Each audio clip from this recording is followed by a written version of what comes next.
Oh, to be exactly on time so that we can Well, wait for we're him to already come back. not, so I guess it's not real important. He's not here yet. Okay. Um, for heaven's sake.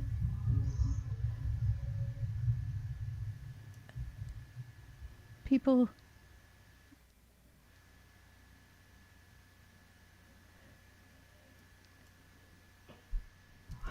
So you already did turn on the recorder, so. I did. I did. Facebook is giving me a hard time, but okay. Share Yes. to a friend's profile, like that's their stock and trade. And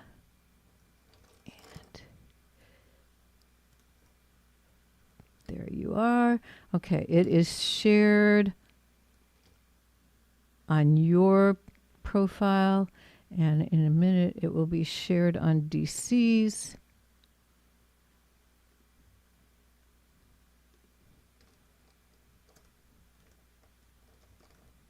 There he is.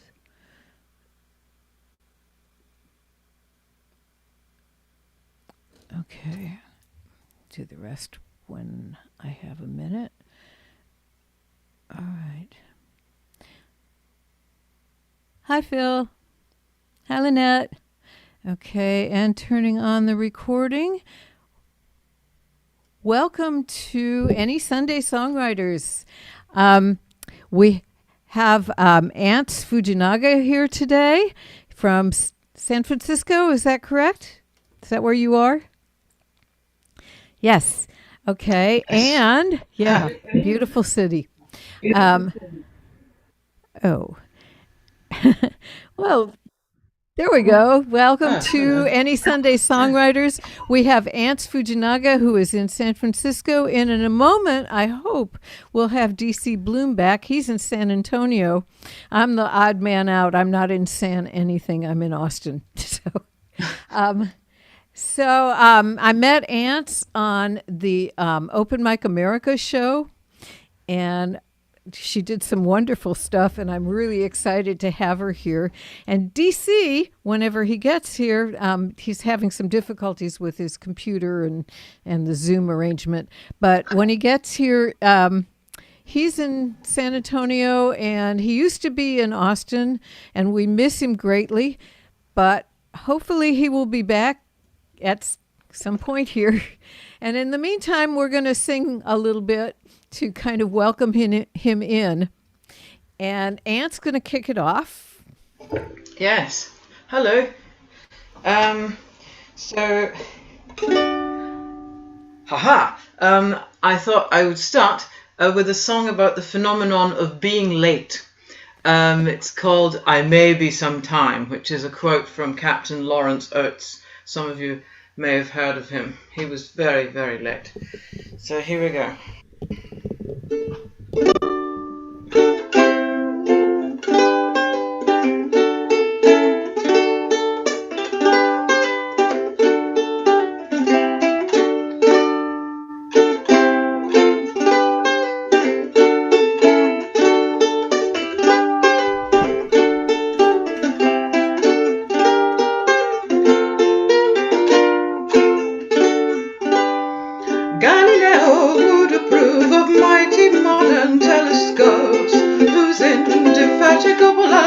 Dramatically increase our hopes of detecting, then deflecting massive asteroids that roam for eons in the void and then propose to pulverize our home. Some, however, are too dainty to be seen as they draw near, and if those a few don't burn completely in the atmosphere, et pur si muove, I'll exclaim if I see one of them approach me. If it strikes me and I'm late for meeting you, please don't reproach me. Oates knew that when strife beset him, hypothermia would get him. Humankind won't soon forget him, stoic and sublime. Mindful that precise prediction lies outside our jurisdiction, let us quote his valediction. I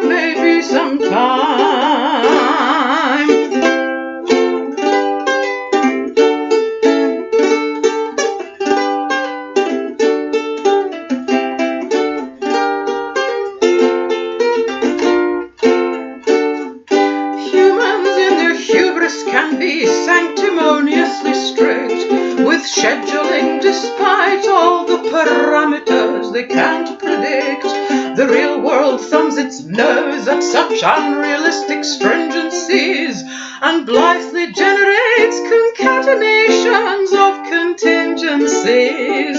Thus compassionate empiricists should not become irate when someone, despite their efforts, is inevitably late. Imponderables dwarf known quantities by an enormous ratio. Studies show there are indeed more things in heaven and earth. Horatio, loath to rupture your timetable, though conditions are unstable. I'll conform if I am able to this paradigm. Mired amid a million maybes, dirty nappies, crying babies, ravenous raccoons with rabies, I may be sometime.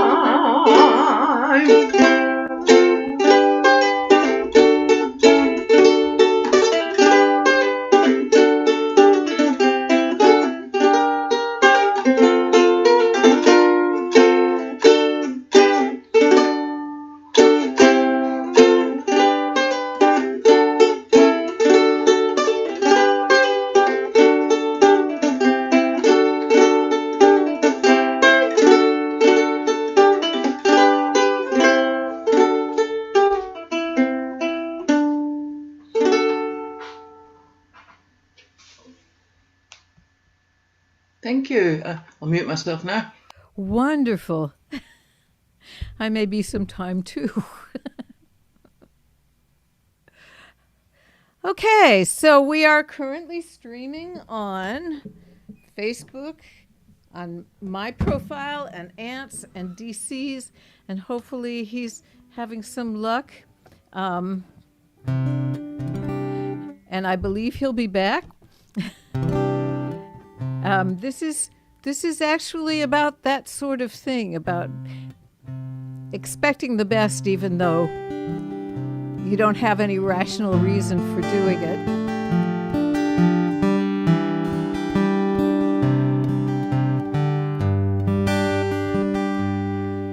Let's face it, sometimes your strength is tested, sometimes the prize is wrested from your hands. Let's face it, your best friend can let you down. Your best plan may not work out the way you planned it.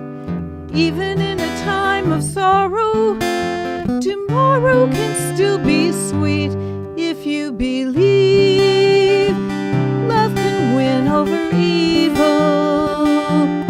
If you believe there's reason to hope. If you believe there can be a better future, and you will see it because you believe.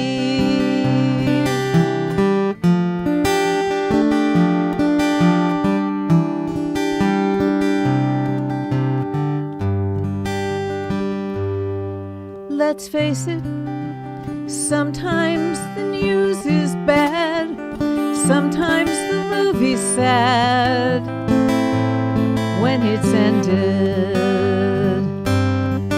Let's face it, things can change so fast. A love that was supposed to last can leave you stranded.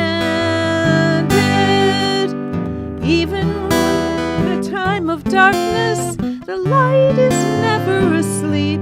If you believe love can win over evil, if you believe there's reason to hope, if you believe there can be a better future, and you will see it because you believe love will win over evil.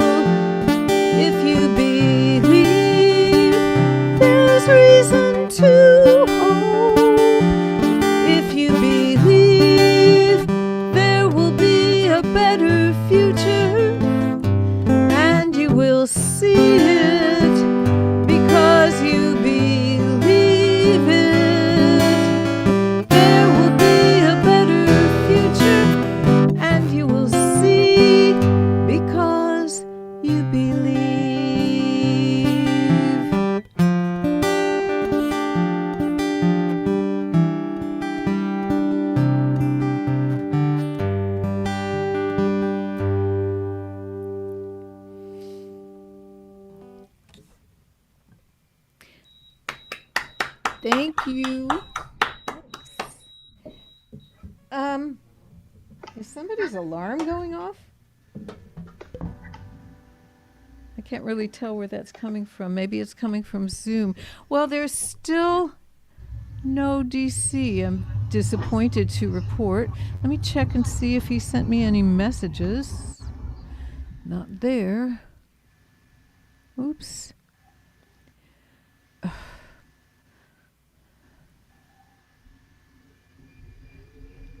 Yeah.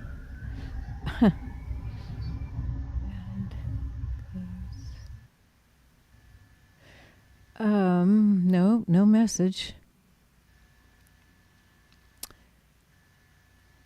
Goodness. Well, for the moment, Ants, it's you and me. All right. Okay. Well, I made a set list, you see? See, it's very professional. It's on a little sliver of paper that I cut out from making flyers. So there we go. So next, we have a song about. Can you hear me? Yes, you can. Yes. You laugh. Okay. Yes. All right. So here's a song about road work in the morning, which in a very WYSIWYG, which means what you say is what you get fashion, is called Road Work in the Morning. So here we go. Oh, what a dream. This could be literature if I remember all the details. It might find a publisher. Then screeches reminiscent of lightsabers in a duel. Wrest me from the arms of Morpheus, how vulgar and how cruel. Roadwork in the morning, why do they do it? They were forced into it, I dimly intuit. I cannot salvage the tale that gave me such delight. The stone flung in the bowl of night has put those dreamy wraiths to flight. And earplugs are uncomfortable and thus of little use, and a face already ghastly turns them over shade of puce.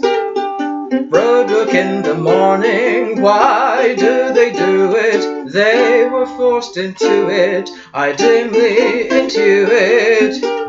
They stay 2 hours, then suddenly they're gone. Is there a pressing reason to start working at the crack of dawn, when they could work from noon to 2 or even to 4? Is this just a show of power from the boss and nothing more? Roadwork in the morning, why do they do it? They were forced into it, I dimly intuit. Who is upstream of this cascade of unnecessary and smug supererogatory matutinal cacophony? If such officious martinets could be eliminated, the workers and the dreamers could all be emancipated. Roadwork in the morning, why do they do it? They were forced into it, I dimly intuit.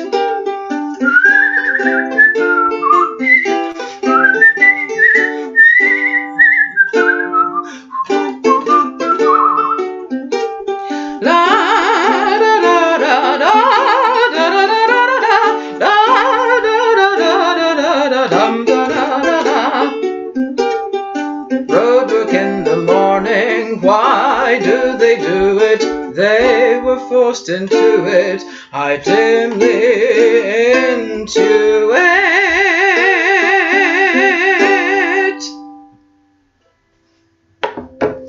Thank you. Brava. Thank you. I said she was quirky. A friend the other day when I played at the farmer's market said that he's done roadwork and they do it in the morning because it's before it gets too hot. Although in the sunset of San Francisco, that should not be a problem because it never gets hot except like 4 days in the year. So just FYI. I understand. We've been up. Well, actually, we were north of San Francisco. We have been to Point Arena, which is just south of Mendocino, about 4 years in a row in the summer. My husband loves it because he loves cool weather. I'm not as big a fan as he is. I like it to be a bit warmer than that. But yeah, it rarely gets above 70, which is interesting for me. I'm shivering most of the trip.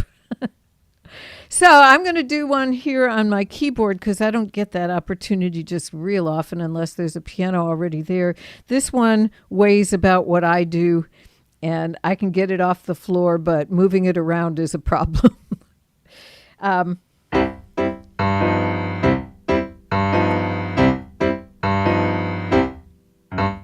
Where are all the Gretas and Marlenas? And all the Mae Wests, where are they?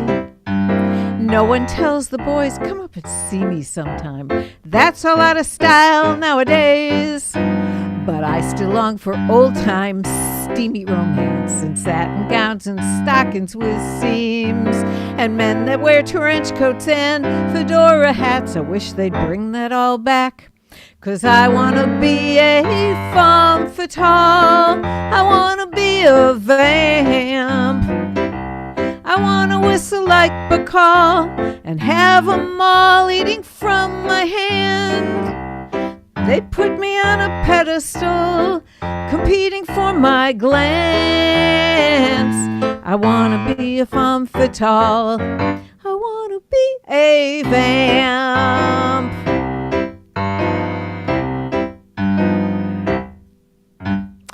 Though I am a liberated woman, sometimes I'd prefer to be a tease. And when I see those starlets with eyes come hither soft, I could pull that off, it seems to me. See? And when would buy me clothes and bring me jewelry and open doors and pull me out a seat and then stand by politely until I'd sit, enjoy my sparkling wit, a little risque repartee with a femme fatale. I want to be a vamp. I want to be the party doll that upsets all their other plans. I know it isn't fashionable, but it's so elegant. I want to be a femme fatale. I want to be a vamp. Dietrich and Davis, they had it made. Mansfield and Monroe, hey, where'd they all go? Well, the women we admire now in the movies are all doctors and lawyers and chiefs. They don't flutter their lashes or swing their hips. They don't pout their lips or sit on anyone's knee. And if they're in some older profession, they've all been reformed by Act 3. They've given up their cigarettes and champagne. I guess we've come a long way, but I sure miss the day of femme fatale. I want to be a vamp. I want to give the boys the eye and call some guy my honey lamb. I'd have 'em all in a spell. I'd have 'em in a trance.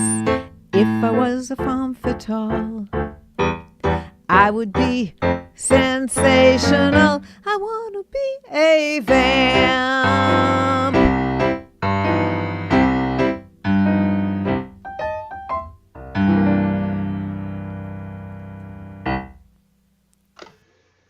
Jazz hands. Thank you. Thanks for dancing. Because, you know, it's unnerving when you're playing online, and of course everyone has to be muted, but then, like, you play and there's, like, resounding silence as of the tomb. Yes. You know, like, so at least if someone dances, like, hello, I'm here. I see you. I see you. Yes, I'm here. Don't give up hope. And of course, I'm not the only one here. Yeah. All right. So is our colleague back yet? No, not that I can discover. I hope I haven't cheesed him off. Anyway, yes. All right. I doubt that, Ants. Well, anyway, now I shall do something very unwise on several counts. First of all, I'll play an instrument which often goes out of tune, which is a bit louder, which is why I never practice it because I'm afraid of annoying the neighbours. And secondly, I will play a song whose words are a darkly comic poem that I wrote at the age of 7 after being horrified by the adenoid removal scene in Roald Dahl's autobiography, Boy, about growing up in the 20s and 30s and having his adenoids removed. And thirdly, because this is pretty dark, even as a 7-year-old. So I apologize for the darkness. So I guess this is the adenoid song. It's in a 7-beat rhythm.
So there you go. Quite strange. The adenoid song.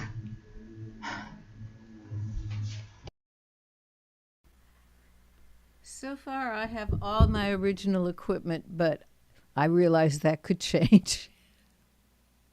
In fact, who knows? As a result, I may lose it all at once. We'll see.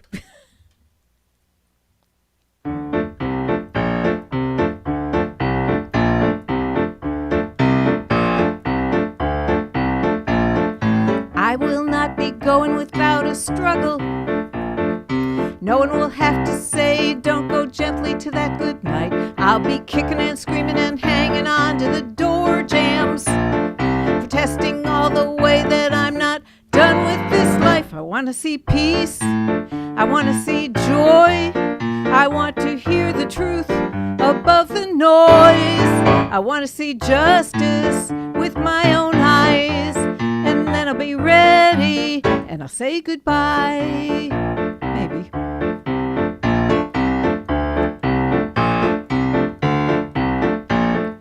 I believe Moses looked like Charlton Heston, and I believe he had a word with God. All I want to know is, when is it my turn? 'Cause I'm thinking miracles can't be all that heart. I want to see peace. I want to see joy. I want to hear the truth above the noise. I want to see justice with my own eyes. And then I'll be ready and I'll say goodbye. I want to see that face. I want to hear that voice. I want to know that truth. I want to have that choice. I want to see peace. Yeah, I want to see joy. And I want to hear the truth with no damn noise. I want to see justice with my own eyes. And then I'll be ready and I'll say goodbye. Then I'll be ready. Nah.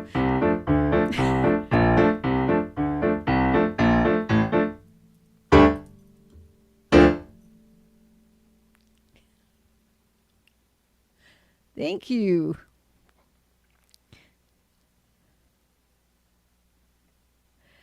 So, still no DC. Yes. Okay. Well, I'm wondering, since you mentioned not going gently into that good night. Yes. In that song. Should I play my song that quotes that as well? Absolutely. Please right? do. Why not? Why not? So, this is a song good. So I know that I've just played a song in 7 in terms of the rhythm. But well, the one where I quote, do not go gentle into that good night, is also in 7. So oh well, you'll have to have 2 in a row in 7. It's about rescuing toads. Toads, the like frogs, on roads. And you will be. It's got quite a few other literary quotations in it, including the title, because you will be aware, no doubt, of the poem by Robert Frost, "The Road Not Taken." So this one is "The Toad Not Forsaken." So here we go.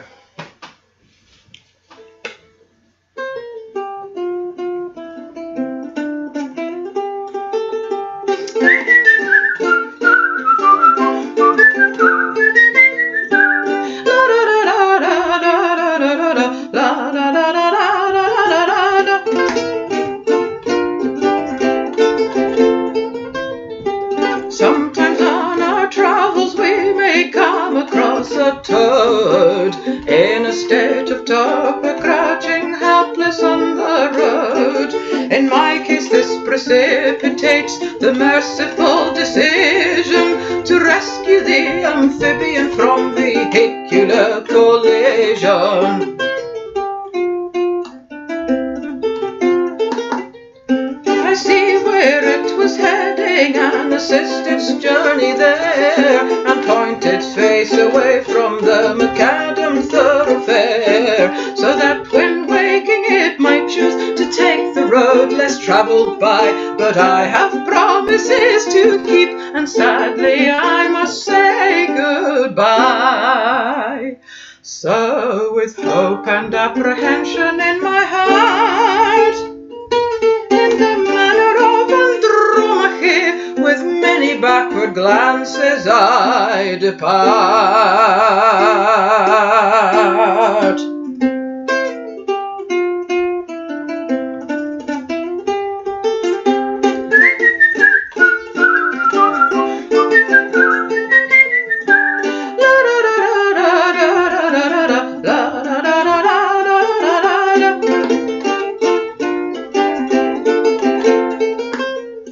The inky rivers have been spilled, bewailing human brevity. Our lifespan doubtless far outstrips batrachian longevity. To intercede with norms and fates for beasts of such fragility, my prima facie seem a task of farcical futility.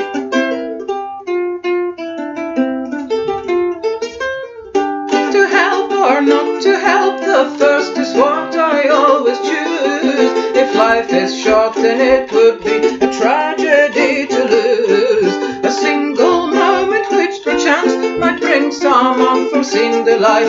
I'll help you rage, my dear doomed friends, against the dying of the light.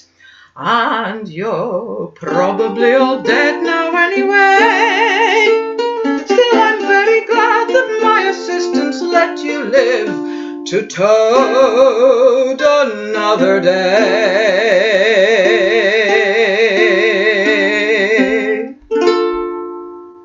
Toad another day. Delicious. All right, thank you. Is our friend here yet? No. I sent you a message. I sent him an email. I don't know if... I really wish I knew what the story was, but I don't. So, speaking of things in your road... By the way, there has been a question. Where are you from, actually?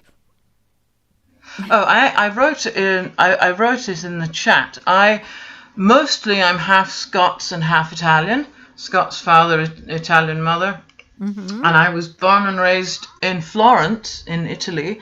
But I was raised bilingually, so I have native English. But my native English is of the British variety rather than American, which is why I sound like this. And those who are familiar with Scots might detect some Scots in my accent. It sounds mostly English, but if I say I'm not a perfect person, then you can understand. I do have some Scots in there. I used to speak broad Scots because I learned it from my father, and then it got overlain by a thick layer of English because everyone else except my father, who spoke native English around me, was from England rather than Scotland, but I retained some elements. And I have other bits too. I have bits of Irish and Armenian and Hungarian and stuff like that. So. Heinz 57. But I was raised with both languages at the same time. And then the Fujinaga comes from my husband because he's Japanese. And that is his square we see down in the corner there, yes? Yes, he should have a little square because I sent him the link. And yes. When he can, he sees my little musical things. Oh, that's great. While feeding babies at the moment. All right. Okay, well, speaking of things in the road, I have one about finding something in the road, but it's more like a warning.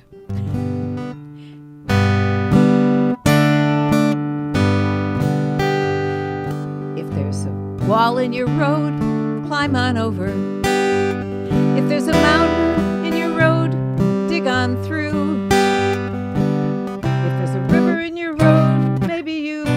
A boat, but if there's dragons in your road, take another road.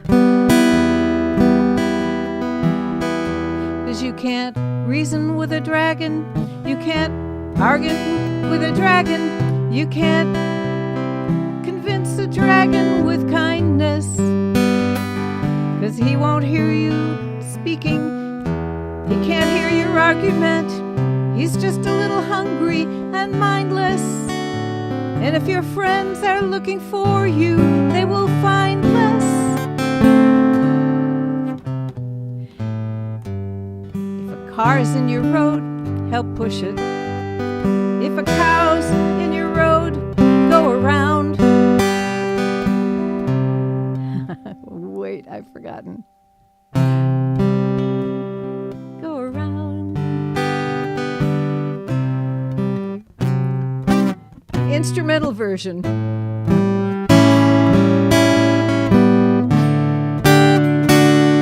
'Cause a dragon's got big teeth, and a dragon's got big claws, and a dragon breathes fire from his mouth.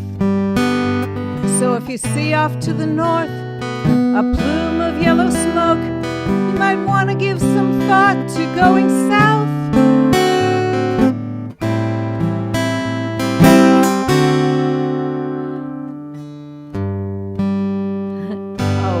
This is going nowhere, so I'm just gonna go, because dragons are not happy, and dragons think it's your fault, and Dragons want to make you see the light.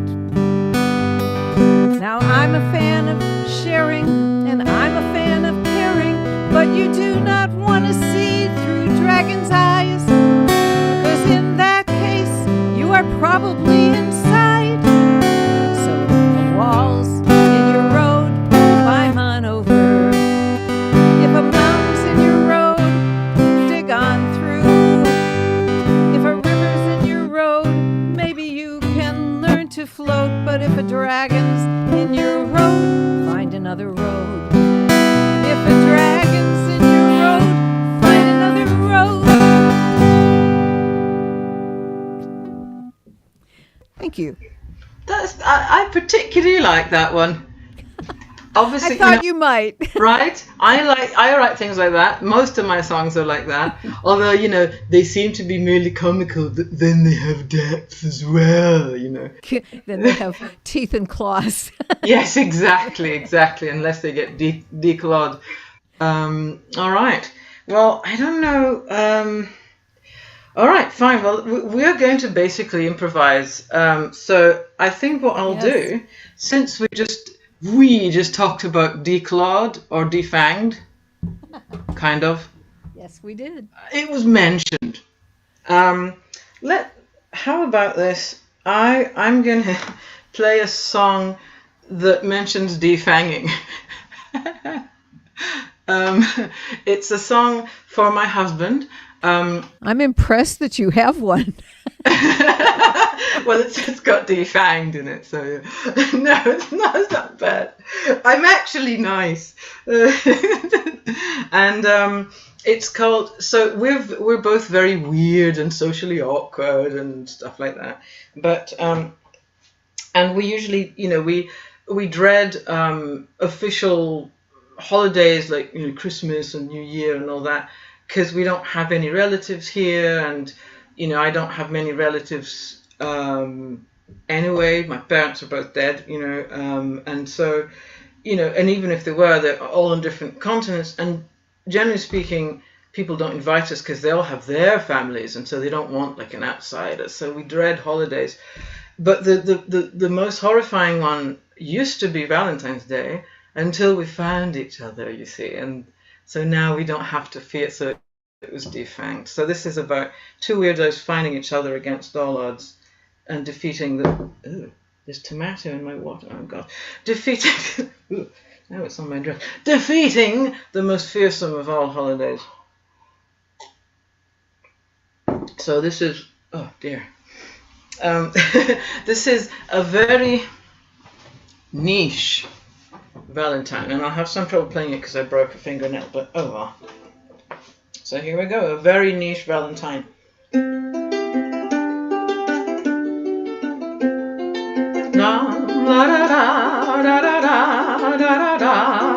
What unusual person would ever tolerate me? Most humans I encounter ignore me or berate me. My tastes, physique and character are simply so bizarre. I feared I'd never find a mate, but strangely here you are. We'll have a very niche Valentine,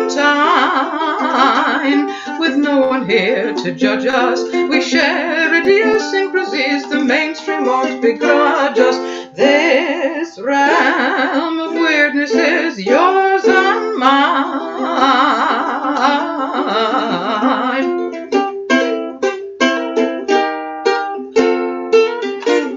Official celebrations in their merciless profusion are opportunities for ignominious exclusion, and none was quite as gruesome as the one that's built for two, until it was defanged and neutralized because of you.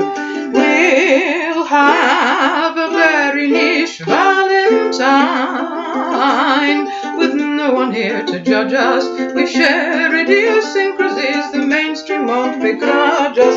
This realm of weirdness is yours and mine.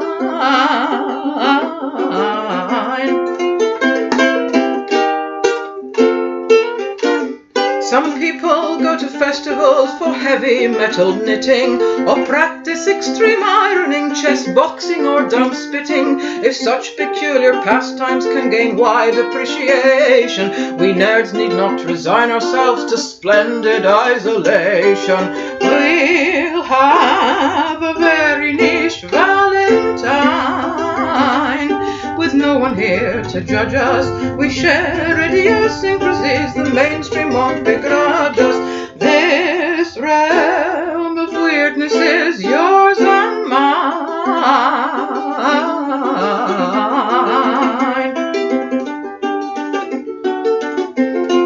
Dum da da da da dum da da dum da da da da da dum da da da da da dum da da.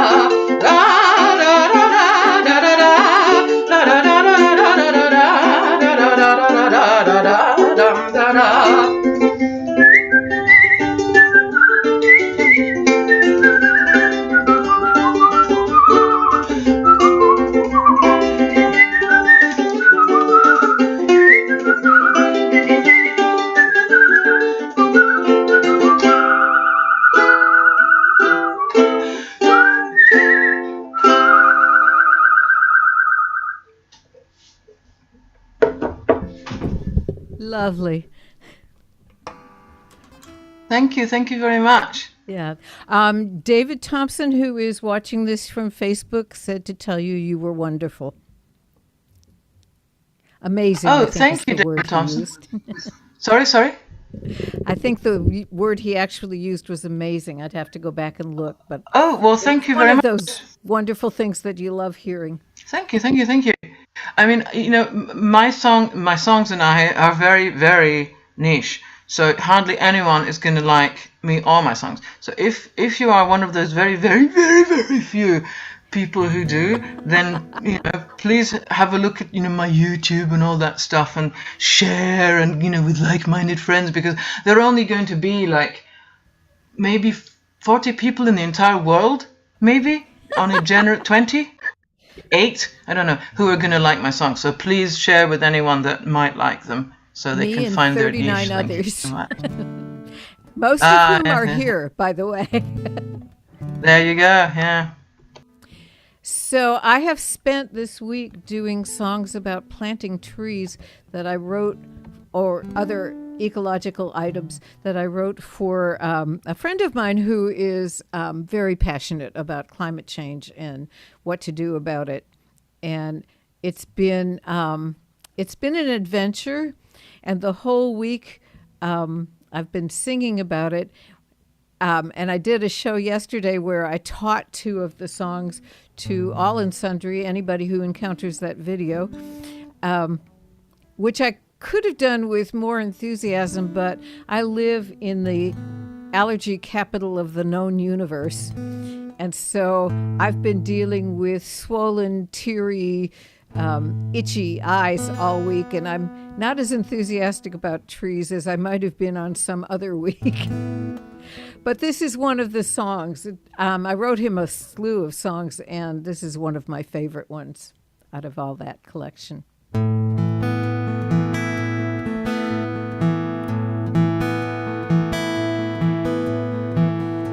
In the name of my mother, I will plant a tree. In the name of my father, I will plant another. In the name of my sister, and also of my brother, I will plant a tree. I will plant a tree for the good of my children. I will plant a tree for the good of their children. I will plant another for the good of my friends and also of my lovers. I will plant a tree. I will plant a tree. I will plant birds. I will plant bees.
I will plant a tree.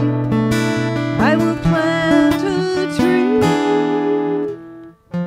I will never sit in the shade of it, or any tree I plant today. But I will take delight in these trees anyway.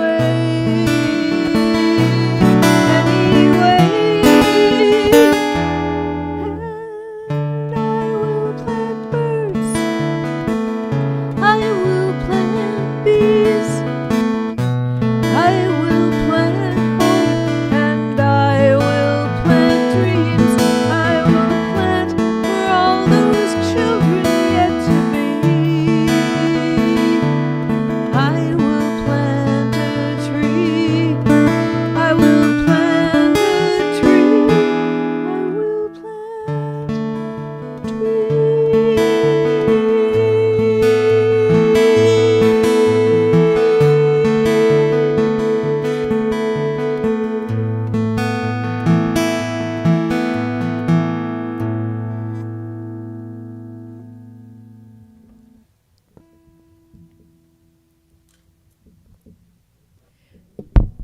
Thank you. Splendid. Thanks. You know, that reminds me of a couple of things. This business with which I'm not entirely familiar, but the king's naval forests. So, you know, they were for the masts of the royal ships, right? And so every time they cut one down, they would plant another one, and it would require centuries before it was large enough to be actually used. So, like, they had such confidence that the system would remain the same, that, you know, they would be doing things whose results even their great grandchildren wouldn't see, you know. So, like, and then the other thing is that you know, when they were establishing the plans for cathedrals in the Middle Ages, they would start the plans knowing that they didn't yet have the technology to make the top. So, like, for example, in my hometown of Florence, right, they made the cathedral, Santa Maria del Fiore, and they didn't know how to make the dome. And then, of course, Brunelleschi figured, I mean, they knew that the Romans had known how to do it, but they'd lost that knowledge. And then Brunelleschi figured out how to do it. But, you know, you start something whose end you're not going to see. Yes. So, there you go. Yay! Yes. And one of the things this has come up sometimes in conversation from how short-sighted humans are, and I have a one-word argument for that, and that's cathedrals. There you go. Yeah, because you're right. They started them never knowing if they would. I mean, knowing they would not see them finished, and in fact, the one in Liverpool is still not finished. There you go. Here we are in 2022. So there you go. Yeah. And I did make a song, although unfortunately I can't play it now because I still have to practice a lot. But it says it's about it's called the Song of Reckless Power, and it's about irresponsible politicians and authority figures and all that who basically sell off the planet for short-term gain. You know, it has the lines. You sold your grandchildren's future, sold the ground beneath beneath your feet. They won't care for shares or bullion when there's not enough to eat. Though you cannot feel compassion for the fate of man or beast, show restraint through sheer self-interest. Do it for your kin at least. So, you know, there's also the other side of the coin. Don't mess up things now, which may have horrifying effects down the line when you're gone. But somebody, you know, even if you don't care about strangers, if you have bread, there might be descendants of yours there whom you're messing up. And there was this wonderful ad in Italy a few years ago when there was a mother kind of singing to her baby in its cradle and throwing in plastic bottles and rubbish and saying, if you litter, you're basically messing up the future of your children, so don't. That's true. I've just developed a really strong urge to co-write with you, Ants. Well, yeah. We'll have to Thank you. talk That's about very that. nice. By the way, I went and looked at your website. Can you tell people where to Oh, sorry. find you online? So I have two. I have two websites. One is Formicable. So yeah, that was a joke with Italian and French. I'm so sorry. So it's like formidable, but with a C instead of the D, because I'm called Antonia, and then people call me Ant or Ants. And in my other native language, which is Italian, Ant is Formica. And so lots of my bilingual friends, because there are a bunch of us who grew up, half Italian and half foreign in Italy, they know that they call me Formica, and so then formidable, like formidable, but with an ant. And then I thought, oh no, no one's going to get this except for a small group of people. But then again, nobody's going to get me except for a small group of people, if that. And of course, Formica, is produced by ants. That's why it's called that. Formication, not fornication, which is how babies are made, but like formication is when you get pins in. Anyway, so formicable, so formidable, but with a C, and that has a few of my things, but it's terribly out of date. Like my clothes, I made this, I made the lace, I made this, but I have to update that because it's very out of date. It's got a few links. It's got links to my YouTube and things. And then if you go to Bard Power, so Bard as in someone who plays and sings, Power as in what I don't have. One of the many things I don't have. Bardpower.com, that has a link to my YouTube. And my username, of course, is Formicola on YouTube, which means little ant in Tuscan dialect. Again, like I keep doing this thing that no one else is going to understand. But yeah, sorry. Anyway, so that's where to find me. Sorry to be long-winded. I mean, since our colleague doesn't seem to be here, then we can just sort of we can manspread through this whole thing. Exactly. Well, I went to Formicable, and I was very impressed by the clothing and the lace, and y'all need to go check this out because it's pockets. Quite nice. Yes. All my clothes have pockets. I also make coats that have zippered pockets. Yes. Lovely. Yeah. Very talented. So, got a song for us? Oh, yes. Well, you know what? Since we're winging it, given the absence of our colleague, and people have been, when I talked about, the most dreaded holiday being VD Day, but then we defeated it by finding each other, people did share some of their experiences with not having any relatives and setting up their own holidays and stuff. So you know what, we invited people, a bunch of friends. We had a Friendsmas and we had a Friendsmane, I guess, New Year's Eve. So we invited all the friends who don't have a million cousins here, right? And so I think I'll play a song about inviting friends over for the holidays rather than just relatives. It's called For the Rest of Us, which is a quote from Seinfeld, which is in turn a quote from some other, they took it from one of the people who worked on Seinfeld, so like a Festivus for the rest of us. So here we go. I'll probably mess it up because I haven't practiced it for ages, but oh well. It's in 7 as well.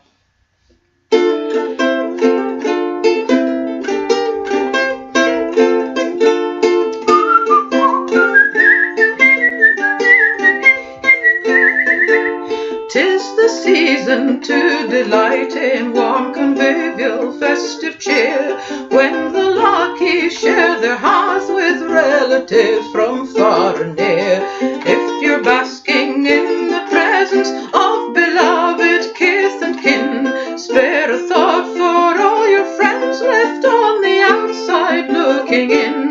They could be far from home, and maybe they have none. To share the celebration with someone.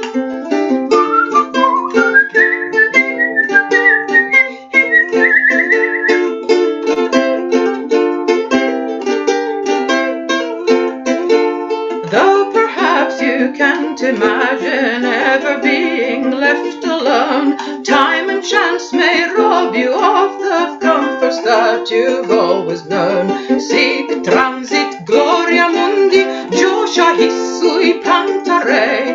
Fortunes dwindle, empires wane, and your luck may run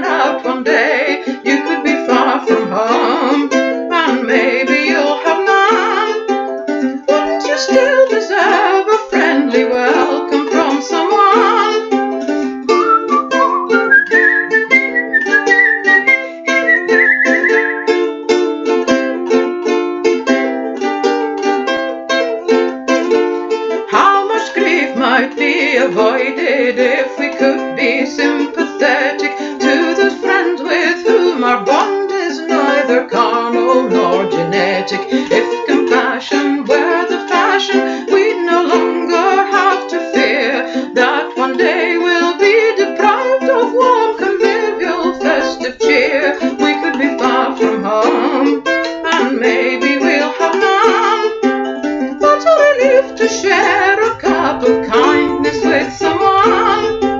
La da da da da da, la da da da da da da, la da da da da da da da da da da da.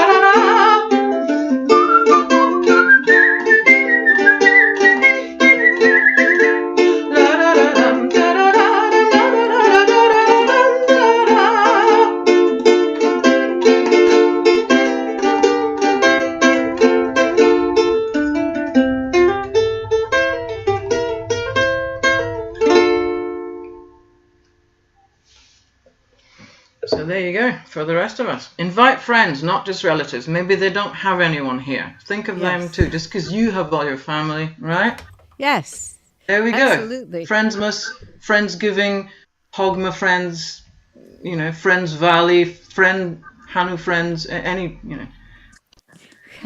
Well, one of the things that I did when I first moved to Austin is for a long time I had the impression, which was false, it turned out, that I was possibly the only Jewish person in Texas. It's totally off the mark. That is not the situation. But believing that every year I would have a Seder and invite all my non-Jewish friends and teach them how to do it just in case they ever wanted to do it on their own. And I took great delight in doing that. So yes, I know about inviting the friends who don't have any. People were so kind to me when I first came here. I got invited to an orphan's Thanksgiving. So none of us were orphans, but we all lived far from the rest of our family. Yeah, exactly. And people who've never had that simply don't know. And, they will complain about their family, like, oh God, Thanksgiving, I have to sit with my uncle Ebenezer complaining about his ruptures or something. And I'm just my mouth is watering. I wish I had that. Like, shall we switch? You just be alone crying, and then I'll go and talk to your uncle Ebenezer about his ruptures. I'll go to everything. I've been to Diwali, Nowruz, Hanukkah, Rosh Hashanah, everything. I'll be very happy to join you for anything. Yes, and I celebrate anything that's not nailed down, so. But one of the things that I used to take kind of schadenfreude over was the fact that when my friends went home, they got to have arguments with their Trumpster uncle. My father was, if anything, further left than I am, so. The only argument we had was he didn't think that I was liberal enough. So there's that. I'm going to do the other one of those environmental songs that was my other favorite. And this was born out of the fact that the person that was doing all of this website building around the songs and other videos, the one who's passionate about climate changes, he said something to me about the Northern Lights. And it was an interesting conversation, and then we moved on to something else. And then about an hour later, somebody else said something to me about the Northern Lights, and I thought, oh, that's interesting. We were just talking about that. And about 2 hours after that, somebody else said something to me about the Northern Lights, and I said, I think I'm supposed to write a song here, so this is the song.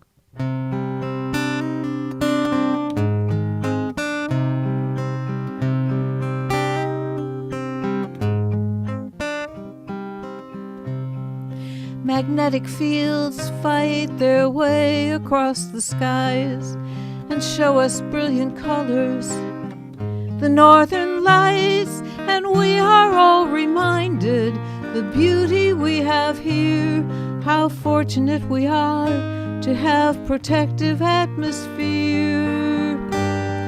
The home we share, the Northern Lights remind us, has water and air. The Northern Lights remind us there's no guarantee there's no guarantee. The northern lights remind us. The northern lights remind us.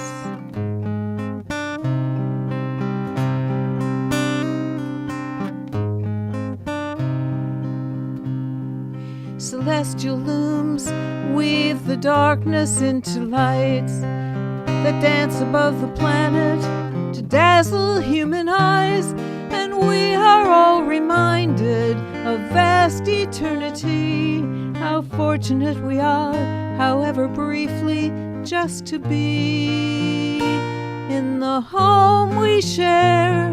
The northern lights remind us, as water and air. The northern lights remind us that there's no guarantee. There's no guarantee.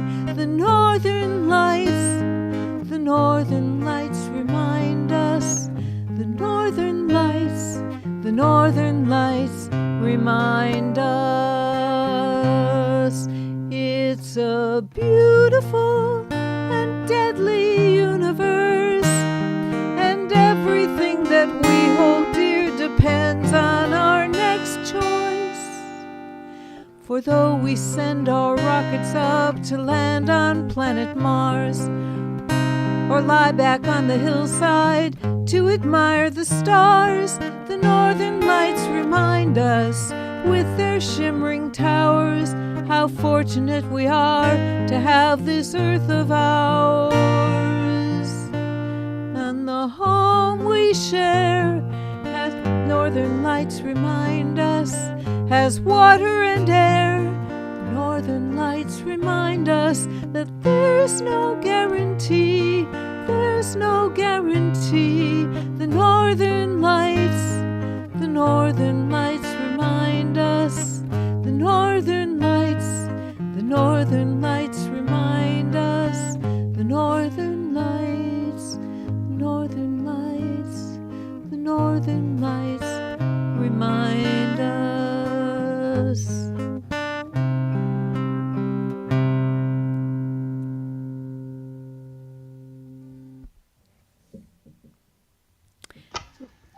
Thank you. Yay! Thanks. Splendid. Yeah. So, right. So you've gone and made an apocalyptic song. Yes. I mean, I approve, obviously. Right? Yes. But that makes me think, okay, what shall I play that's apocalyptic? Because we got to keep it on brand. Is that what the modern people say? I'm not one of them. Nor am I. So on brand works fine for me. Oh my God, we gotta stay on brand, okay? We gotta focus, okay, and be acceptable to the multitudes so that they can love us and remember us. Oh my God, I want to be loved so bad. And remembered. Sorry, I'm being an idiot. Oh my God, I want to leave like a legacy. Actually, because then in 5 billion years the sun is, will go red giant and vaporize the earth, and so like nothing, and then the universe will slowly dissipate. I don't have my apocalyptic songs to sing now, right? This is a very first world problem. Like, oh my God, which apocalyptic song am I going to play? Because I've got. I'm thrilled to hear you have more than one. Well, I think I've got 4. Because I've also got. Let me see, what the hell's it called? And then the other one. Sorry, I'm winging it, because I had a set list, but then I thought, let's just go. I'm delighted that you think it's otherwise when we have the requisite number of people here. We're always winging it. Yeah. I don't know. I've got 4 kind of post-apocalyptic songs. Oh dear. Post-apocalyptic. We'll be delighted whatever you do. I don't know which one, because the ones that are pretty post-apocalyptic, I haven't practiced the most, but Let's do, this is difficult. Let me just see, sorry, because this one just,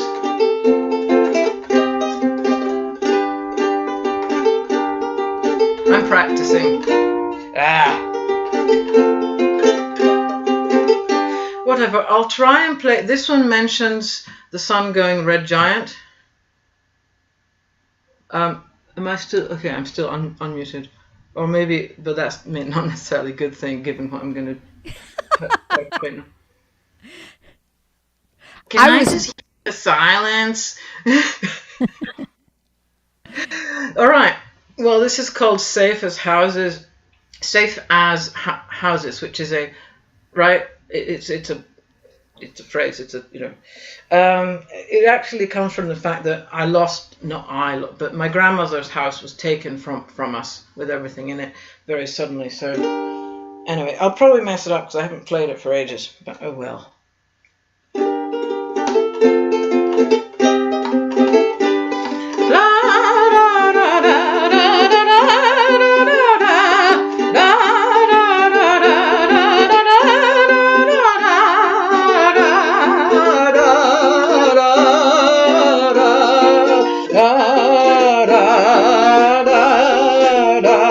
Saw my first chipmunk there, ate my first bagel there, played in the snow for the first time as well.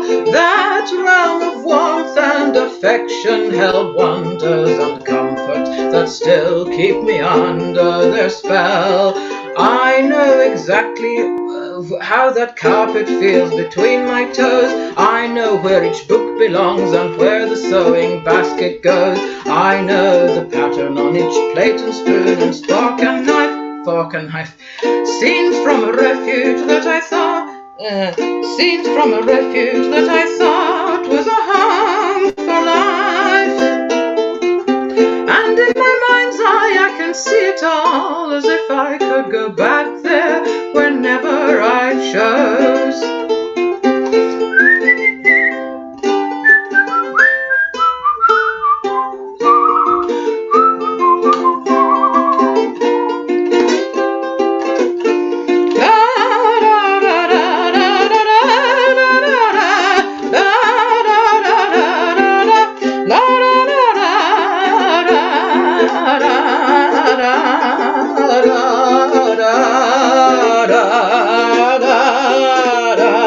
Family albums whose pages held pictures of dear long lost faces were gone in a flash. They were assembled through decades of painstaking labor by hands which are now dust and ash. Anecdotes whose recollection once induced hilarity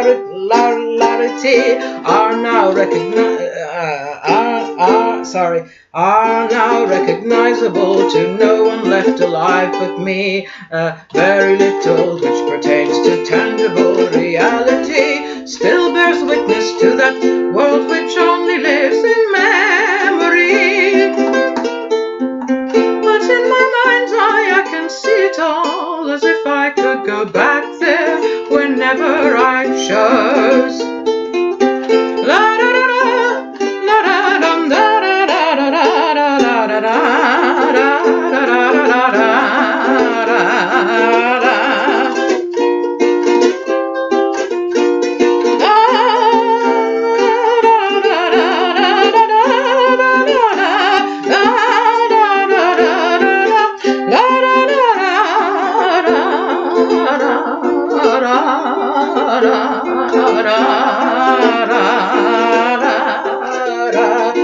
Fellow survivors, we should stick together, draw strength from each other, preserve what is left, and form a fortress for those who come after us, lest they be likewise forlorn and bereft. We're gunners in the long run, structures will disgregate, our house may be subducted by a tectonic plate, forests may turn to deserts, mountains crumble, oceans rise, the sun may go red giant, the earth may vaporize. But on the human scale these problems are not imminent, so let's build a nest which for the moment will seem permanent. There our descendants may frolic to their heart's content,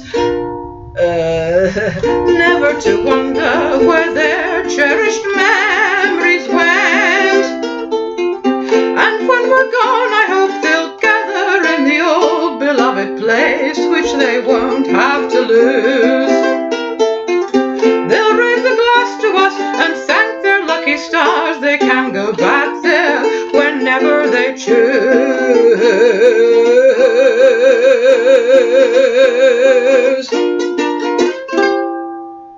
So sorry about the horrifying errors, but because it mentions the sun going red giant and the earth vaporizing and the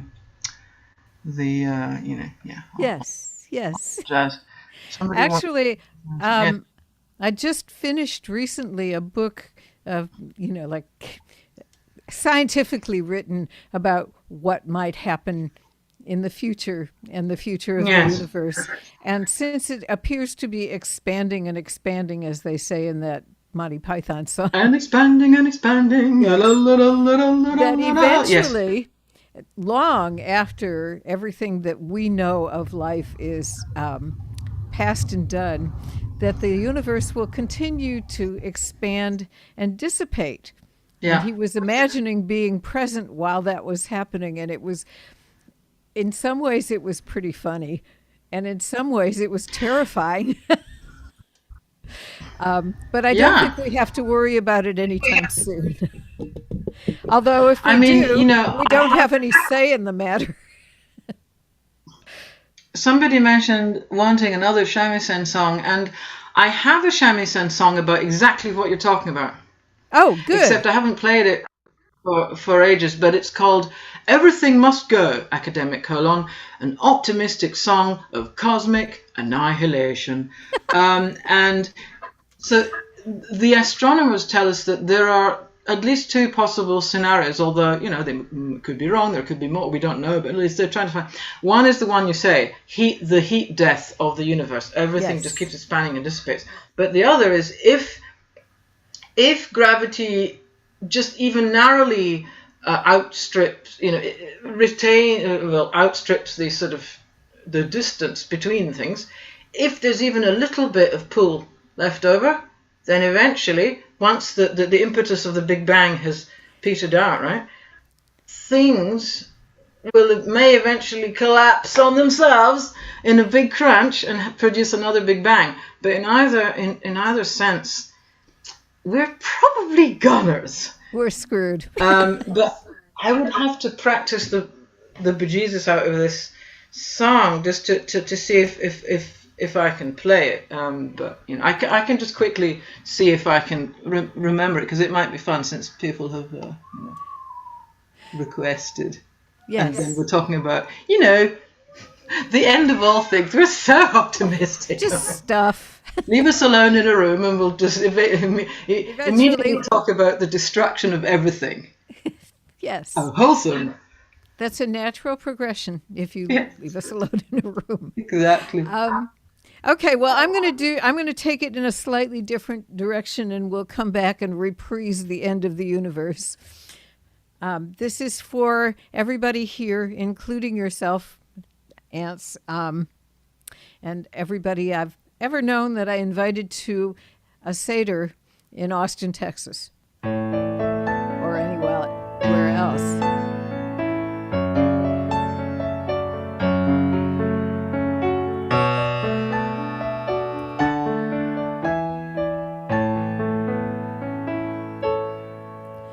Old friends, they call you on the phone sometimes, or show up on your doorstep and say, remember when, unpack their adventures and hang them in the closets of your heart.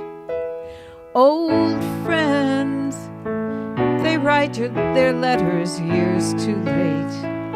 They write back anyway, they wake you late at night, calling from the airport in between flights. I used to worry everyone was leaving and soon they'd all be gone. But I was wrong, 'cause life went on.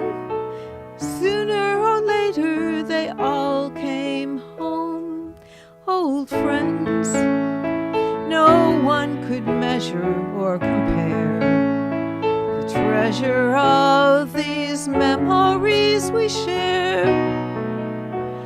And I will always care for old friends.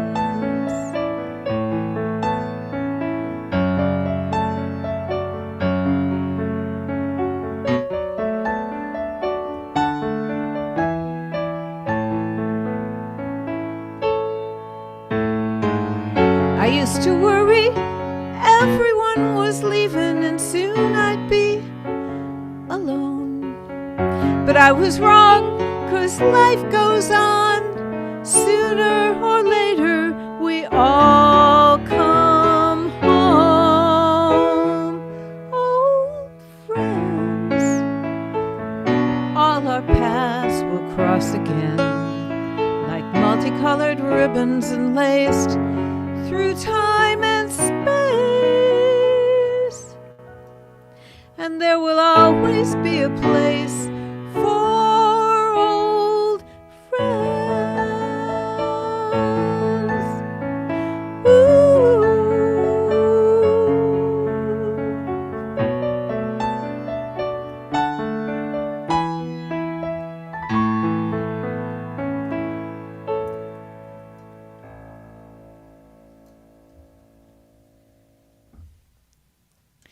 Thank you. All right. I should mention, actually, if you want to find me online, you can do it at janseides.com, which is spelled exactly like you see it in my little corner over here. And there's some pleasant stuff there, too. Besides the music, there's jewelry made from my guitar strings by Kathy Miller of Love and Life Art. And lots of other stuff. Go take a look. All right. Ants. So, yeah, I mean, I'll try to play this song, Everything Must Go, academic colon, an optimistic song of cosmic annihilation. I haven't played it for a long time, again, because I hardly practiced the shamisen on account of the volume, and I'm scared of cheesing off the neighbors. But anyway, I'll try.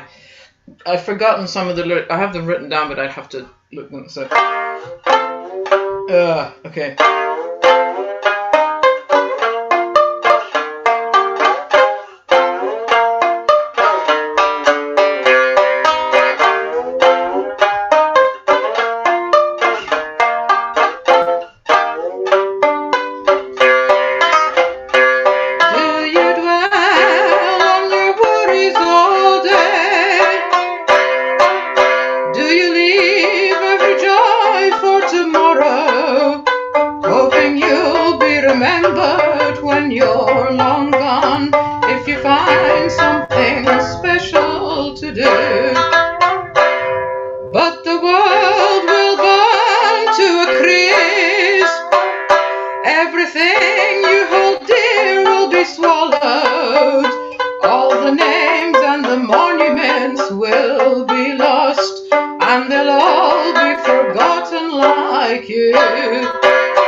There are some who are loved for a few generations, or persist over multiple civilizations, but they'll all be consumed in the last conflagration, and they'll all be forgotten like you.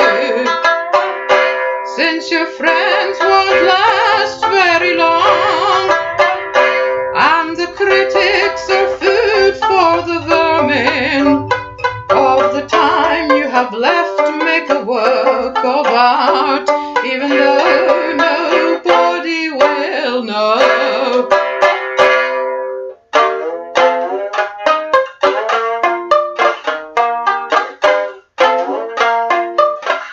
Yeah.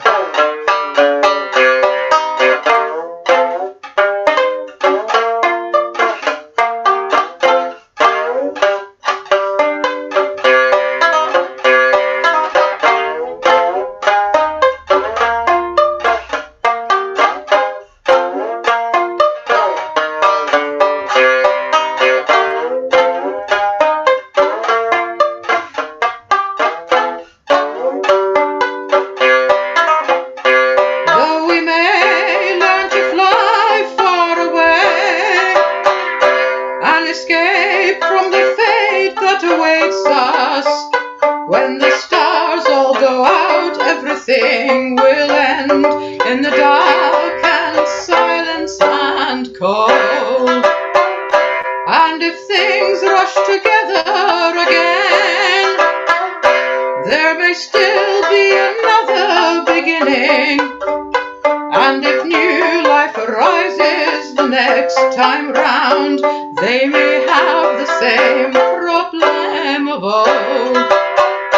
In the eons to come, will they scramble and scurry, all convinced that they must leave their mark in a hurry, in the hope that they may be excused from the worry, that they'll all be forgotten like you. There's no way they can possibly hear, but if only they could, I'd remind them of the time you have left to make a work of art, even though nobody will know.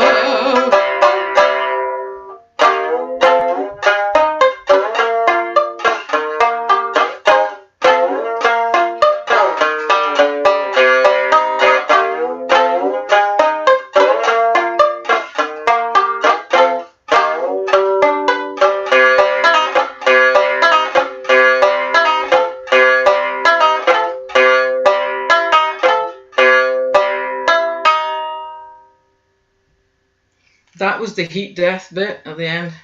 Yeah. So the dark and silence and cold, that's the heat death. And thank you for honoring my request. Don't get to often hear shaman. Yeah. Well, no worries. I mean, I'm sorry that I'm out of practice, because the thing is, I'm a night owl and I have babies, and by the time I finally get to the point where I can practice it late at night, and I'm scared of waking them up, the people upstairs. So that's pretty loud, isn't it? Didn't mean to put you on the spot. That's all right. But no worries. I'm glad that somebody's actually appreciating these weird mind babies. Well, it's also it's just hilarious to listen to these apocalyptic lyrics delivered with such a beautiful voice. So it's so much more palatable, right? Thank you. It's sung so beautifully. Well, that's very kind of you, and it's so funny that we both have apocalyptic songs. And which apocalyptic song shall I play? Because I've got another too. Well, I hope it's okay to do this since DC couldn't. We lost DC somehow, so I sure. It's just a few of us now. Let's just have some fun together. I mean, I do, for the record, I apologize profusely to DC if I offended him in some way. That wasn't what I meant at all. No, I don't think so. As a matter of fact, I think it would be nice, Jan, if you would actually explain to people who DC is, and since he didn't get to make it. Yes.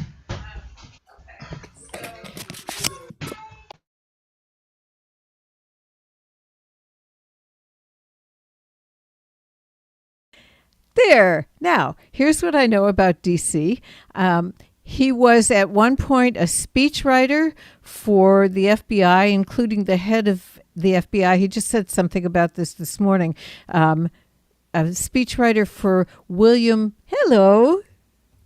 We can see you, right? That's my husband and one of our babies. I'm sorry, I can't help saying that. That's our firstborn girl, and then we've got a boy. The girl is 4, the boy will be 3 in July. Shutting up now. Sorry. No, it's perfectly all right.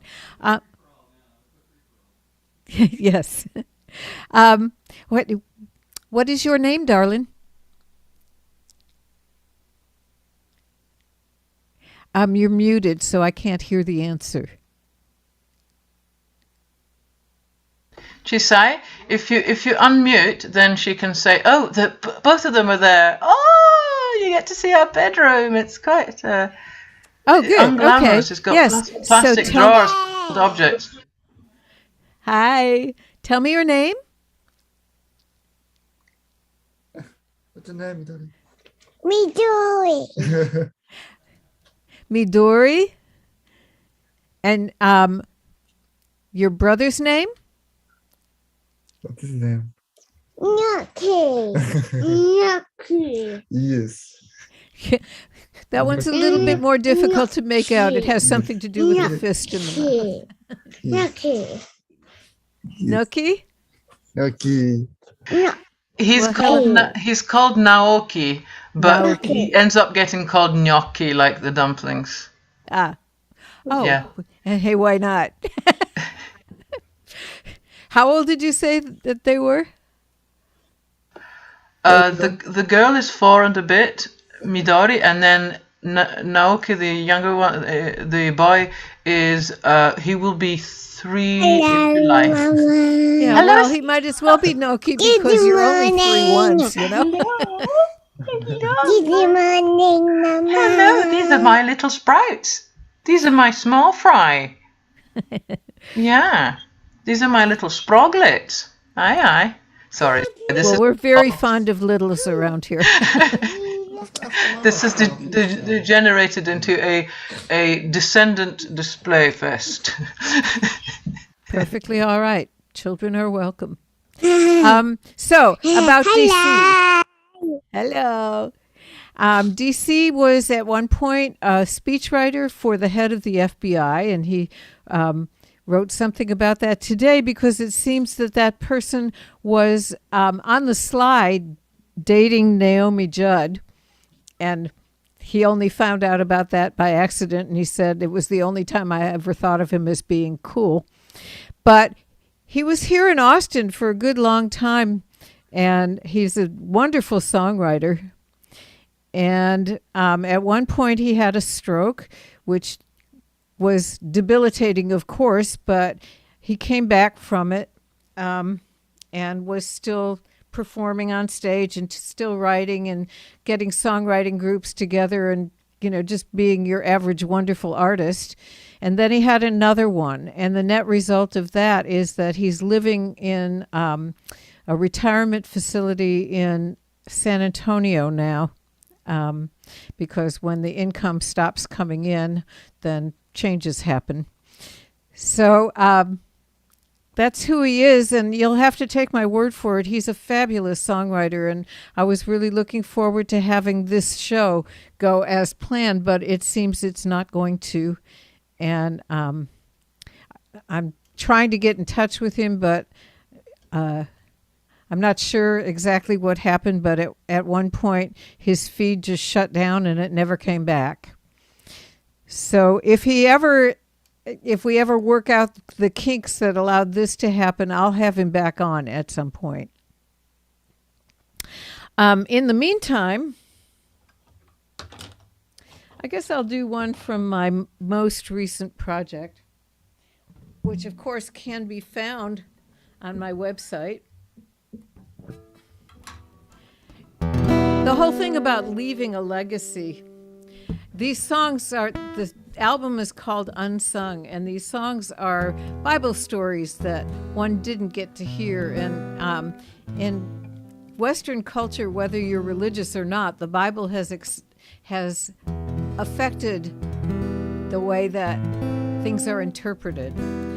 If we grew up, all of us, in an Eastern culture, then chances are it wouldn't look the same way as it looks to somebody who grew up in Europe or in the United States.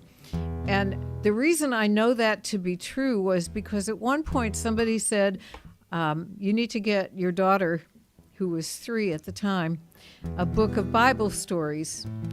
So I did, because, people get to boss me around on occasion. And I sat down to read her the first one, and she said, mind you, she's 3, and she's barely been out of my ken. And she said, oh, Adam and Eve. And she already knew the story. And she also already knew the story of Noah's Ark and of several other stories. And I thought, this has so permeated our culture that whether or not you have read the Bible or know anything about the Bible, you would know these stories. They show up in kids' cartoons and whatnot. But the thing about leaving a legacy, that's what made me choose the song I'm about to do, because in biblical times, if you were female and you did not have a husband, and you were old enough to, and you did not have children and you were old enough to, you did not have a role in your society. And since in Judaism there is not the concept of an afterlife, the afterlife is being remembered by people who come after you. And so if you didn't have children, there would be nobody like that to do that, and you would fade from the memories of people that knew you when you were alive. And so consequently, and I want to mention that her father didn't sacrifice her in the same way that Abraham was supposed to have tried to sacrifice his son. He took her out of society. That was the sacrifice.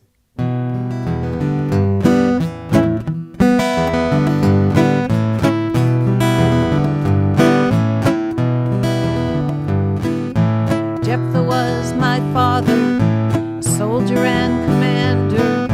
Jephthah was a gambler, and like gamblers everywhere, he made a deal with God. Defeat my enemies, give me this victory. That was his prayer, and in return he offered up the first to meet him at his door when the goats came out to greet him as he marched home from his war.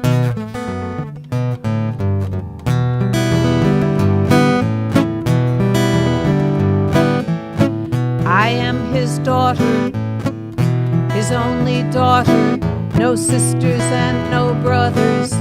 After all this time, I love my father, so I danced out to the gate. I came to celebrate him, but I found him crying 'cause he vowed to surrender the first to meet his eyes, and now his only child would be that sacrifice.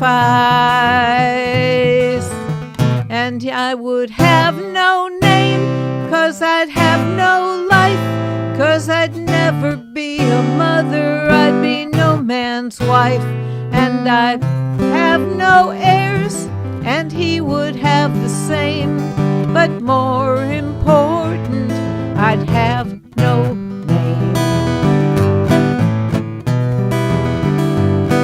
So I went up to the hills with all the other virgins. We sang laments and dirges and raised up our voices, and the men tell the tale of Jephthah's righteous glory, but they wouldn't have that story if I'd had a choice. And sometimes the women gather to mourn my pain, and they weep for Jephthah's daughter and her forgotten name. Because I had no name, 'cause I had no life, 'cause I never was a mother, I was no man's wife, and I had no heirs, despite my father's fame, and more important, I had no name. I had no heirs, let that be my father's shame, and from that day to this one, I have no name.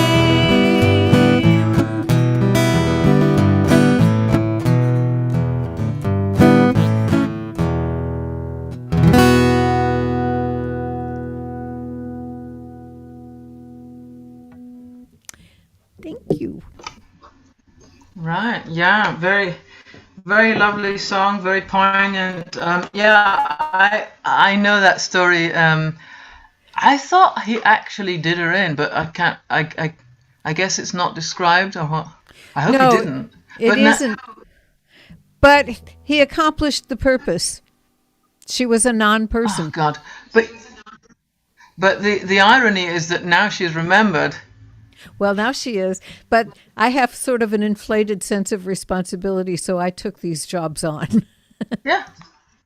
Yeah, exactly. Let's perpetuate the legacy of these people who were squashed. Yes, exactly. Yes, In fact, it's really terrible. that project is turning into a musical, and that is the point. Yeah.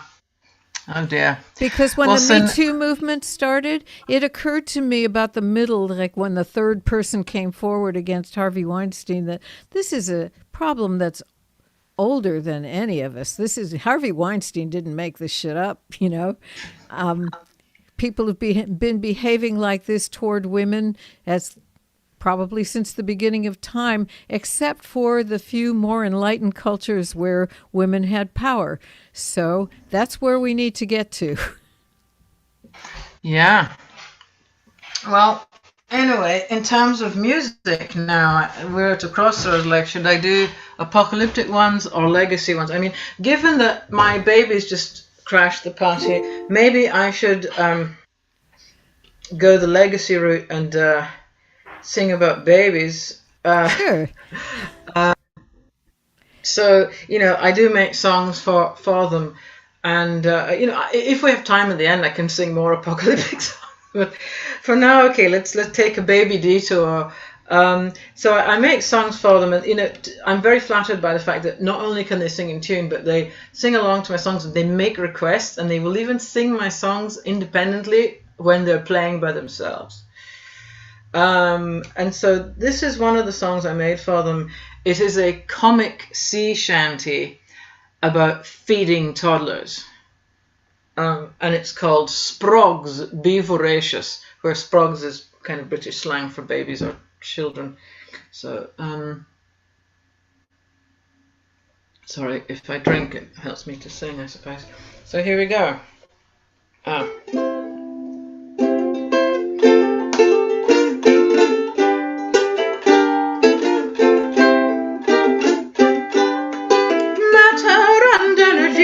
Can't be destroyed or created from nothing, but only transformed. Many comestibles can be employed for expanding the substance of which you are formed. Your future depends on prodigious nutrition. To build your own body will be your first quest, and after each bout of berserk deglutition, parasympathetically rest and digest. Grow, grow, be healthy and grow. Gobble your grub and be healthy and grow.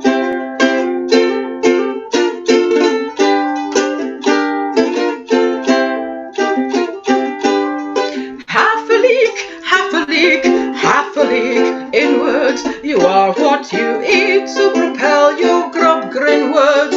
Chow down on cherries and gorge on a guava. Savor the succulent starch of cassava. Harness the strength of the durable durian, and you'll face your foes like a stalwart centurion. We'll be impervious to those who disparage us, armed with formidable spears of asparagus. Grow, grow, be healthy and grow. Sprogs will be voracious, be healthy and grow.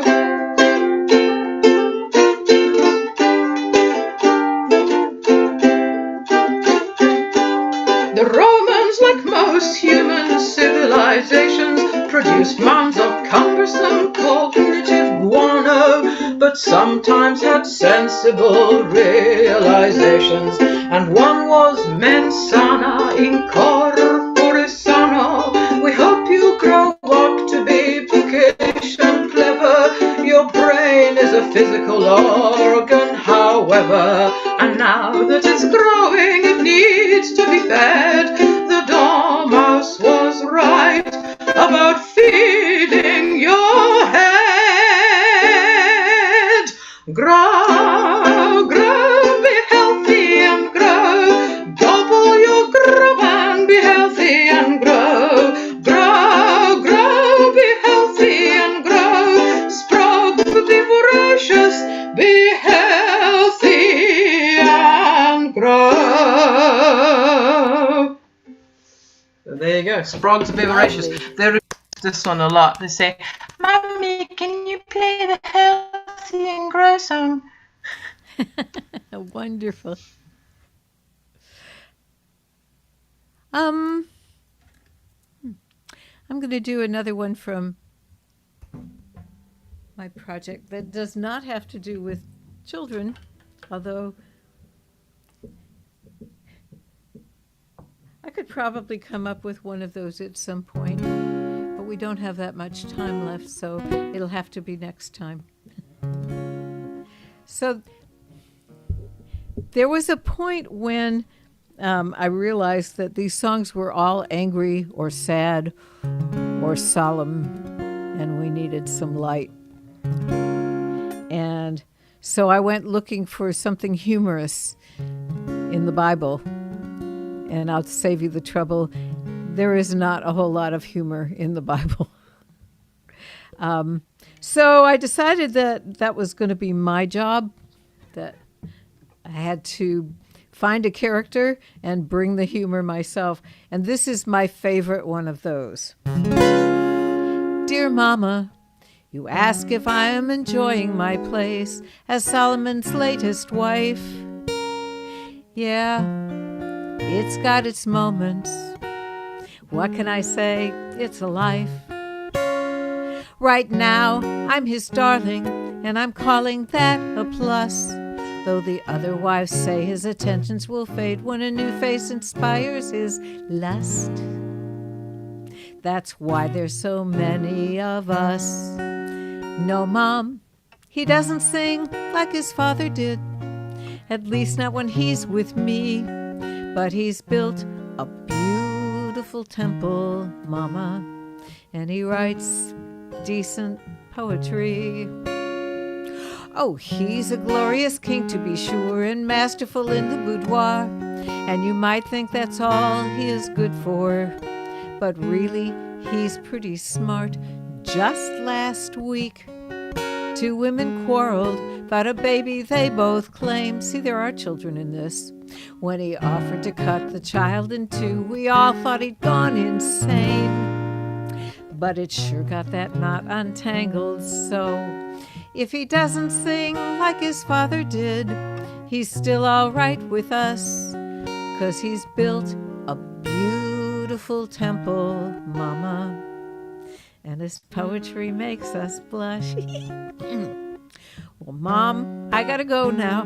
I'll try to write more later, 'cause it seems there's a queen needs my room for a bit. And they say that she's wealthy and oh so bewitching. And the king's so excited he's positively twitching, and I just became second rate. But oddly enough, I don't hate her, 'cause he doesn't sing like his father did. And I'm bored with his poetry. So though he's built a beautiful temple, Mama, she can have him, it's okay with me.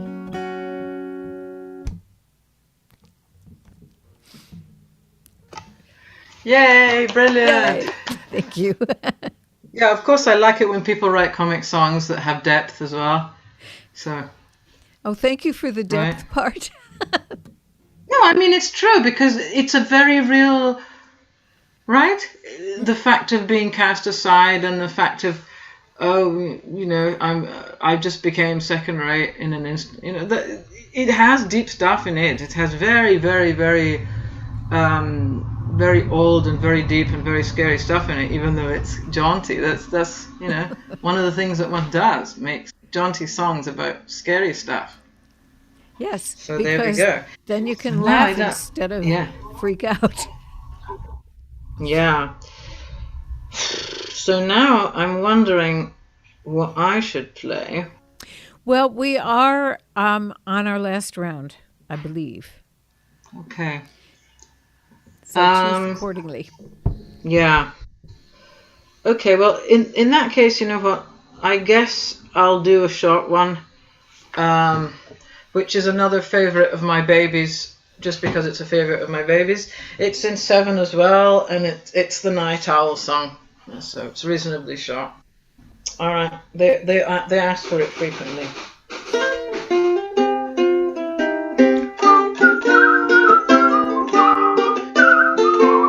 La da da da la la da da da da da da da da.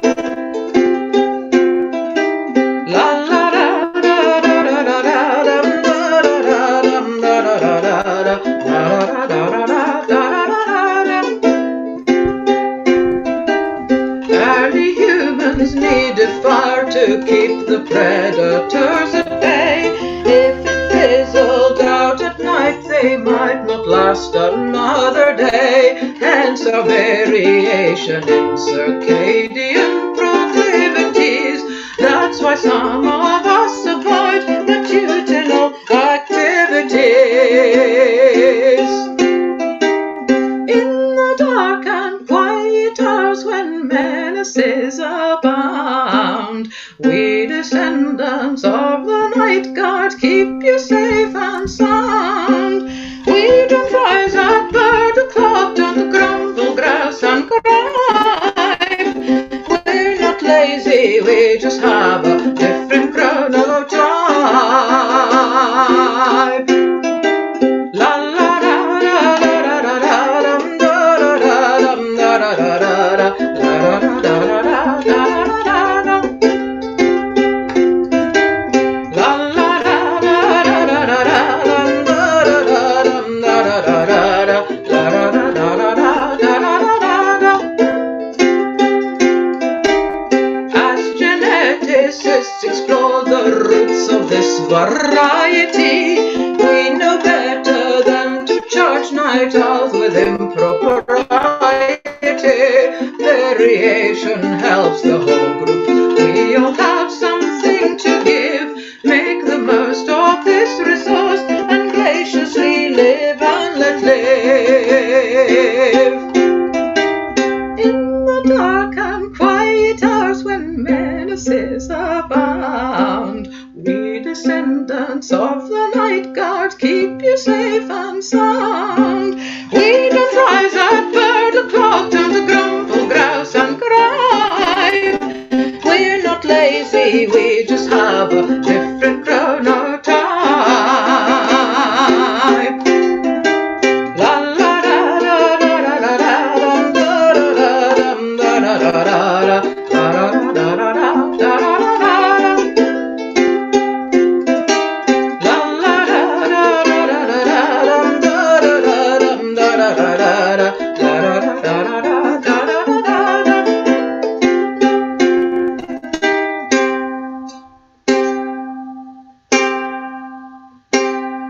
4 in the morning, still awake. Because we're all night owls. All of us are night owls in our family. Thank you. I love that. We've got an extreme Thank you. night owl and a mild night owl in our house. Which is which? I usually wear out between 1 and 2 o'clock. He has been known to go to bed at 6:30 a.m. I've sometimes done that. I feel really proud of myself if I get to bed early, like at 2.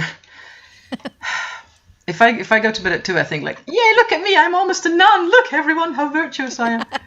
Yeah. Whereas I often go to bed at like 4. If it's any later than 4, I start to think, okay, mate, you're getting ridiculous. But I would say anywhere 3 and 4 are quite normal for me. But often I have to force myself. So. I understand. I would do that if I didn't want to actually be up in the morning. There's when my daughter was a baby, I kind of instilled in her that nothing was going to happen before 9 a.m., which turned around and bit me in the butt when she started school. It turned out not to be a good thing. Yeah. I mean, school starts far too early, and I concur. Nothing for us. Like, there's no way anything starts before noon. Come on, don't be ridiculous. Yeah, I quite agree. Yeah, but and we're in not fact, the same as people. When we moved back from LA to Austin starts much earlier than the schools in LA did, and I did it, from September until Christmas break, and then the first day back after Christmas break, I woke up at like 4 minutes to she has to be at school now. And in my haze, my first thought was, I'm just going to have to call her principal and say we can't be anywhere before 9 o'clock. Which then I woke up and cajoled us out of the house and down the street. But if I had my druthers, you could start your learning when you were in a position to learn, because that makes more sense. Which kind of They've studied it. Studies have shown that if they start school later, everyone's performance improves, because it starts ridiculously early, and especially for teenagers, that's when their chronotype shifts, and it's ridiculous. They're going against their nature, and they're chronically sleep deprived, and that's not good for learning. And that is just it's not good for anything, including their health or anyone's ability to deal with their hormone poisoning. The prompt for this one was write a song about something you swore you'd never say. And the response from me was immediate.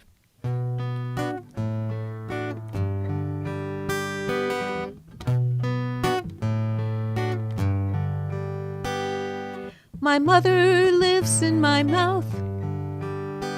I can hear her so clearly as I make your sandwich, find your sock, check your homework. No, let's just leave that rock in the garden because I said to. That's why.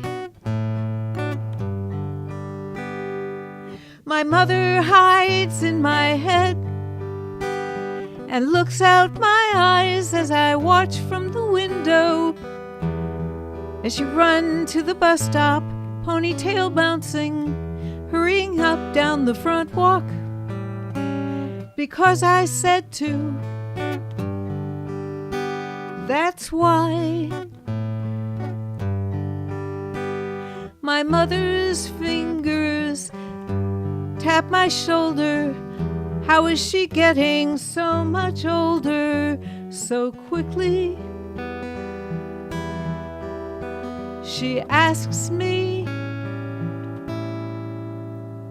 My mother takes a seat in my mind, and one day I'll be the one sitting in yours, hearing you speak as we watch your children have a good day. I hear you tell them, because I said to. That's why. Because I said to. That's why. Because I love you. That's why.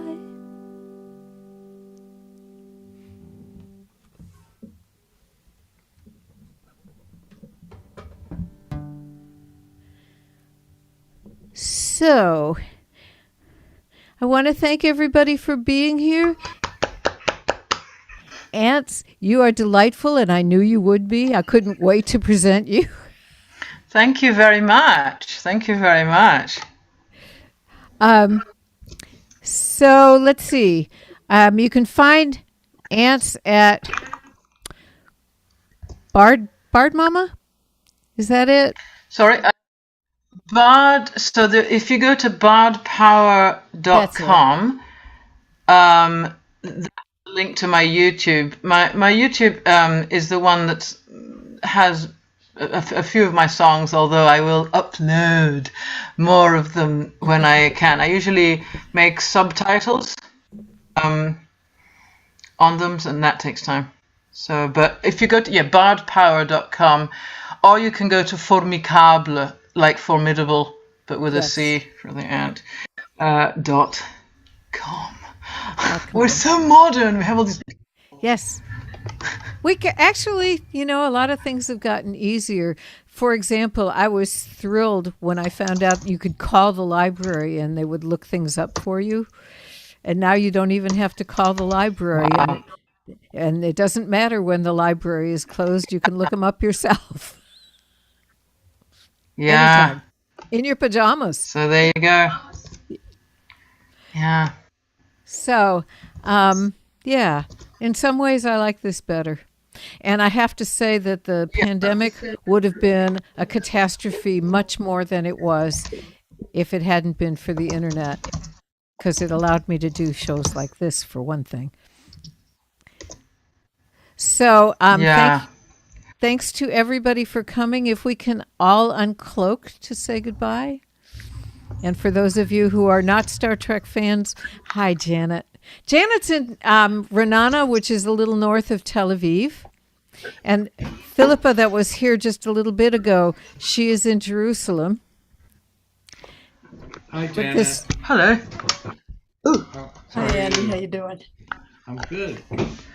It's so good to see your smiling face. yes. Hello, little. Do you want to come and bring the sprogs? So here we are. Okay. Yeah, Jan, can you And stop I refer to the recording, Jan? grandchildren as munchkins. Yes, I will do that. Yeah. Say that again, Janet.